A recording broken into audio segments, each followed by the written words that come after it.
Hello there, Steve. We are back with more Star Trek CCG content. This time, Holodeck Adventures, Mm. the set that almost killed a CCG, the coolest set that ever. I'm excited for this one. This is something I've wanted to collect. I wanted to sort of tinker around with, and I've never really had the time to dive into it. So, for folks listening, this is your chance to learn about the coolest set that almost killed a CCG. That's going to be the title right there. So, Yes, um, that was the title. Yeah. I think this will be one of our more controversial Star Trek CCG videos because the community has a lot of thoughts about this set and the cards inside of it. So it'll be fun to talk about. All right. Well, at the front end here, do you want to just kind of go over what the set is, and I'll remove our faces so people Yeah. can see this beauty here. Yeah, this is the second to last full booster box expansion set for Star Trek CCG. Came out in the end of 2001. It was during Decipher's 11 card booster pack era. That's kind of like after they stopped doing the 15 card packs and then the 9 card packs, and they moved the 11 card packs. Um, 47 commons, 40 uncommons, 20 rares, and it's got the 34 rare pluses and 1 ultra rare. So this is also during the phase of Star Trek CCG where they introduced rare pluses during the last few sets. They're twice as rare as a rare, and then they also have dual affiliation cards, which you'll see a little bit later. Those are the ones where, like, to reflect the flavor of the episode, or where somebody has like split loyalties, they would, the card would be like, Federation slash non-aligned, or Federation slash Herogen or something, and they'd print the card in both border colors, which effectively meant that there was like half as many of them out there because there's only one copy of it on each sheet rather than two. So those cards are like rare, and they're all rare pluses. So like rare plus plus kind of if you are set on one of the border colors. It seems like having less rares than rare pluses. It's just kind of devious. Yeah, like Weird, yeah, it feels devious, like it should be flopped or flipped yeah. rather. But and then the ultra rare. So is it kind of like an R1 versus R2, and then the Yeah. ultra rare is like twice as, so that like four times as rare? Yeah, I think that's right. I think the ultra rare is 4 times as rare as a rare. I think they come in one ultra rare in every 2 booster boxes, as I recall. So I forget how the sheets work with that, but yeah, one It's every two. interesting because even by like modern standards, that's not that rare. Like if you think of like Magic collector boosters, where it's like there will be a serialized card in one in every 65 cases or something, Yeah, right? Like yeah. this is still attainably rare. It's still attainably rare. Like back, about 10 or 15 years ago when these boxes were cheaper, it was actually, I bought a few boxes of these sets, and yeah, they predictably you could get an ultra rare if you bought 2 boxes, basically. Okay, so we get a complete set for around $800, which Mhm. is very It's up expensive. there. It's up there, yeah. Booster box for 450, which actually seems low. Like this is a funny number because I think with many other dead games, the booster box is like way Mhm. more, Right. and then the complete set, and then a pack for 20 to 25. So what is that? 5 times what MSRP was. So Yes. So there aren't very many eBay completeds recently for complete sets. That $800 figure is. Though I can actually only find one in the last year, so that's that. There's a lot of partial sets out there, and as we'll talk about, there's just so many things to collect from this if you want to get all the different affiliation, dual borders, and things like that. So there's some many people selling, I think, full sets of everything. This is also one of the sets that has had the biggest like increase in value for booster boxes. I distinctly remember, in the like late 2000s, early 2010s, the set was like 20, $30 a booster box for a while. So this has really shot up there. let's get into it a little bit. Yeah, Stephen, any do it. other thoughts on the front end here? Yeah, so there's a lot of interesting things about this set, as we'll see. That's got a lot. It's just dripping with flavor, but there's a lot of really broken cards in it. But one of the most interesting things is actually this set was teased years before it came out. So as you guys probably know, the Star Trek customizable card game was originally the Star Trek The Next Generation customizable card game, and Decipher envisioned there being 5 sets because they thought they only had enough material for basically 5 expansions. So it was going to be Premiere, Alternate Universe, Q Continuum, Holodeck Adventures, and All Good Things. and it would be done probably sometime around 97 or something like that. And I think there were advertisements in like Scry magazine or somewhere listing those 5 sets. So obviously Premiere, Alternate Universe, and Q Continuum came out, and then after that, Decipher got the license to all the rest of the Star Trek franchise, all the rest of the TV series and movies in like 2 different waves of properties. And so they postponed the Holodeck Adventures set for years. And then towards the end of the run of first edition, they finally brought it back, and obviously they expanded it out with more than just Next Generation, Deep Space Nine, and Voyager cards as well in it. So yeah, it was a set people were waiting for a long time. Well, I'm excited to see some of the flavor here. I love a booster box. This is one thing I think modern games don't really get as much, where they're just like the booster boxes are dripping with synergies Yeah. and flavor, and you can kind of like feel like you're entering into a little universe. I just I've been doing some Star Wars Unlimited stuff, and those sets are like kind of flavorful, but they're not like as jam packed, right? Some of it feels like, Yeah. oh, just a random tech card kind of stuff. You see this in the store, the shelf of your local game store. It's just like, you want to dig into this. Yeah. All right. So main characters playing dress up. So you know that from the holodeck in Star Trek is like a big VR room that people can go into and live out their fantasies. And because it's Star Trek, it usually involves them cosplaying like classic literature or something like that. So there's a lot of holodeck episodes. They usually the holodeck goes wrong, things get dangerous on there, but it allows the characters to go on fun romps and costumes. I like holodeck episodes, and a lot of Star Trek fans, some fans don't. They think they're too silly or too formulaic. I always find them to be a lot of fun. But what it allowed is it allowed Decipher to make a lot of main characters in this set. So you get the bridge crew of Next Generation, Deep Space Nine, and Voyager in different guises. Pretty much you get the entire bridge crew of all 3 of those series. And I think Next Gen basically gets the bridge crew twice in many cases. There's like 4 different datas in this set in different costumes. But the main themes they've got the Dixon Hill scenario, which is Captain Picard's like noir detective novel that he likes to play through. You've got the Sherlock Holmes stories, which is like Data's thing he does in the holodeck. And then you have Worf doing kind of like an Old West scenario. And you get the main characters in all those costumes and guises. Deep Space Nine, they did an episode where Julian Bashir is basically doing a James Bond movie, and then the cast all got stuck in that James Bond movie. So you get the whole Deep Space Nine cast as James Bond characters. And then Voyager, they did an episode, or a couple episodes, where Tom Paris is in a like 50s pulp sci-fi called Captain Proton, and it's black and white. And so when you go in the holodeck, it's for some reason in black and white. So Decipher made all the cards from those episodes in black and white. So you have Captain Janeway as the villain Arachnia there, which is pretty funny. That's super fun. I feel like that's one of those things you see on a miscut board where it's like, my card's black and white. Is this a misprint? Decipher are just kind of goofy, which is fun. Yeah. Yeah, they're in full goofy mode of the set, which I love. Like you can see the lore of Julian Bashir's secret agents, like Julian Bashir. Yeah, this is pretty fun. But what it meant is that there's so many mains in this set that not every pack, but like I gotta say, like half of the rares in this set are probably mains. Maybe a third to a half are main characters. So you're constantly cracking mains when you're opening packs. That's just a ton of fun. Like no one wants to crack a rare interrupt. You want to crack a main, and this is the best set for cracking mains. Yeah, this is a general trend that I've kind of noticed a little bit, where the movement towards more character-based stuff as games evolved is it turns out people don't want to open up a pack of interrupts or dilemmas or whatever. It's just kind of lame, and they want to crack characters that have power or ability or whatever. Yep. So yeah.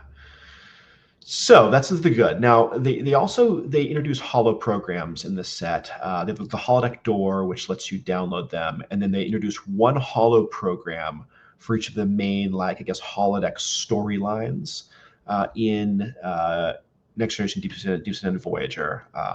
Holo program Deadwood, holo program 221B Baker Street for Sherlock Holmes, holo program Noah's Mountain Retreat, holo program Force of Doom, and holo program The Office of Dixon Hill.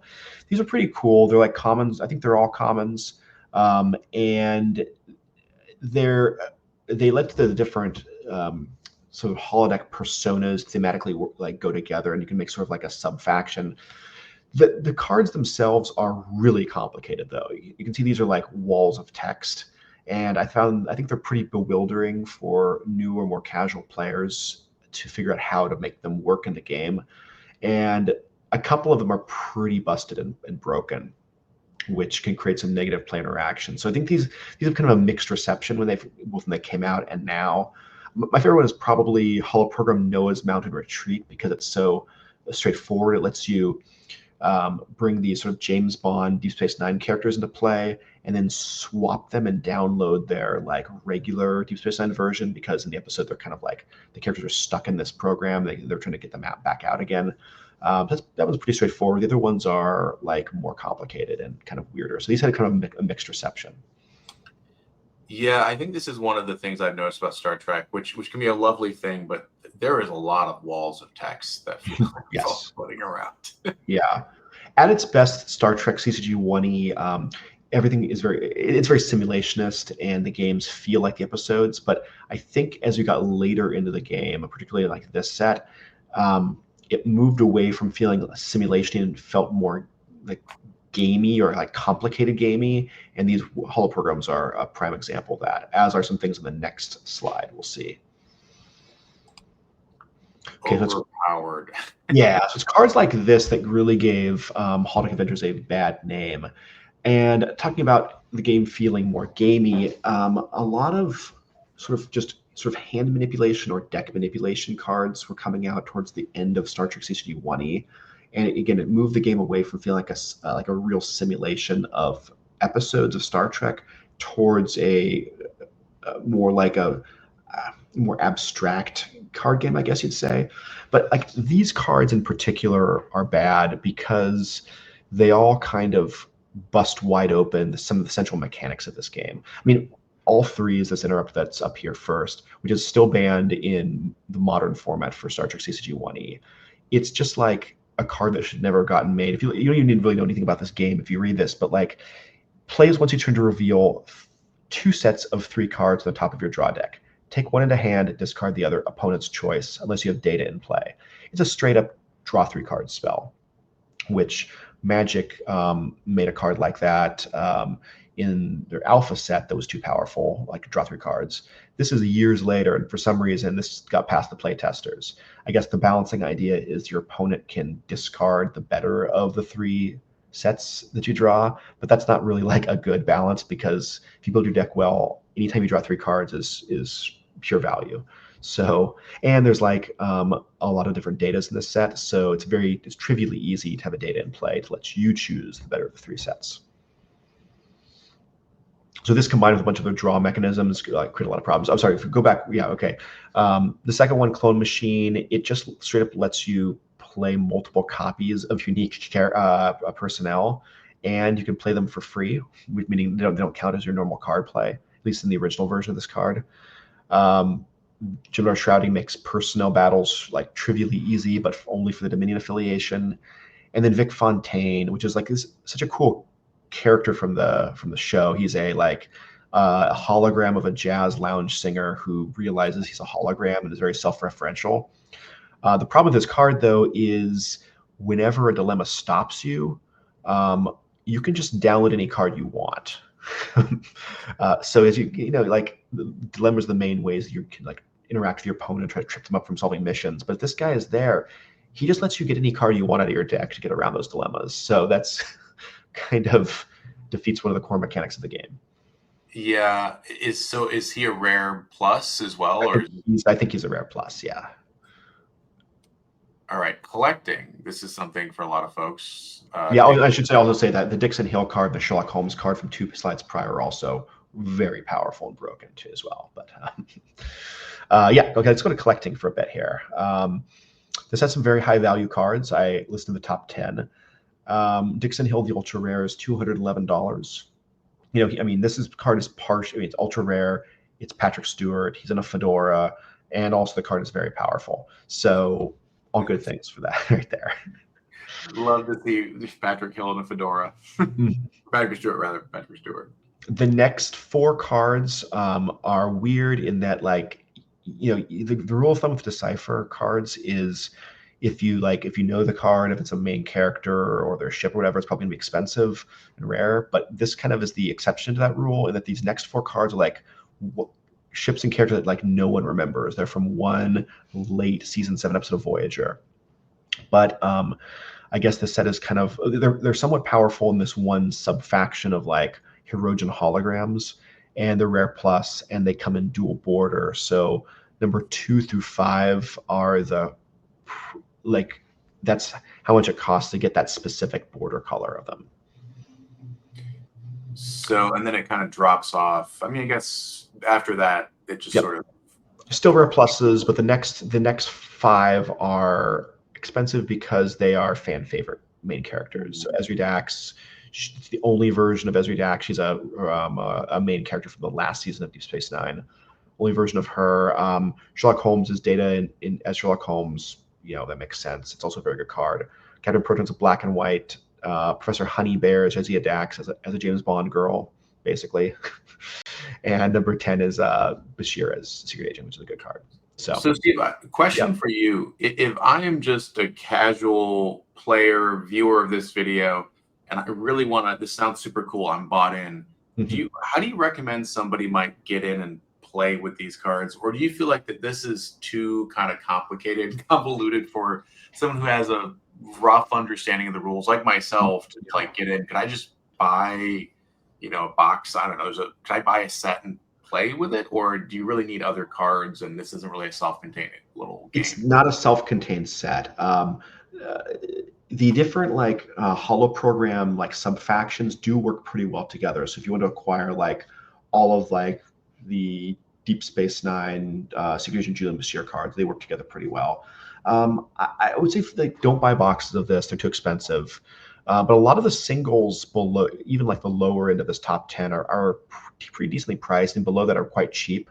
So I'd say that this is a fun set to collect maybe all of the main characters from a certain theme, or just the ones that seem cool. But no, it's not a standalone by any means. It wouldn't be the first place I would go if I'm getting into Star Trek CCG. I'd go with other sets like Deep Space Nine, which is actually a self-contained set, or Voyager, also self-contained. Those have a lot more. They're cheaper. They have a lot more play value, probably. That makes sense. This is obviously, hindsight. It doesn't really matter now, but I do wish that Star Trek had a little more self-contained starter decks or dual decks. Like a 2-player jumpstart kind of thing. Yeah. Those are just nice products for people to jump in and sort of try something out. Yes, they did do this one thing with the Voyager expansions that they made, Voyager Warp Speed starter decks, which are pretty good place to. They're not bad. They're semi-randomized, and they get the distribution a little better. Where they put a subset of fixed cards and then make the game more playable. That's a decent place. So I think they're still pretty cheap to get Voyager starter decks. I think it's also this modern mindset I have with stuff where it's like, oh, the commander decks accompany every set, right? And that's obviously a very 2024 mindset of how games are made, that you're going to have a product and then 12 products that support it, right? Yeah. Lord of the Rings did okay with that. Star Wars, the only set that did that right was the Death Star 2 starters. Which Star Trek, yeah, those are really well made. Star Trek at the same time released the Trouble with Tribble starters, a Federation and a Klingon one, but for various reasons those are not quite as good of a game experience as the Death Star 2 starters. All right. Well, any final thoughts here on Holodeck Adventures? I'm going to take us back to our title slide. No, I think that covers it. I mean, it's an interesting set. Yeah. So some of the competitive tournaments after this, some of these overpowered cards really dominated, and this is one of the sets that I think that everybody considering second edition, but this is one of the sets that convinced them afterwards that they have to basically revamp this entire game because the game has gone off the rails. I'm glad that you answered that question, because I was just about to ask why it almost killed a CCG. It's because things were overpowered, and Yes. then they realized the mechanics weren't sustainable for. Exactly. Yeah, those 4 cards I listed and a bunch more. I think they would have had to have banned a significant number of cards. That's just not something that Decipher did, particularly like a couple of months after releasing this set. That would have been a bad situation for them. All right. Well, that's all the time we have today. Thanks for hanging out, everybody. Like, subscribe. I'd love to hear your thoughts on Holodeck Adventures, whether you think it's cooler than motion picture set or not. I think motion picture set is still #1 for me, but this is so flavorful and a real fun splash. But thanks for hanging out, everybody, and we'll catch you later.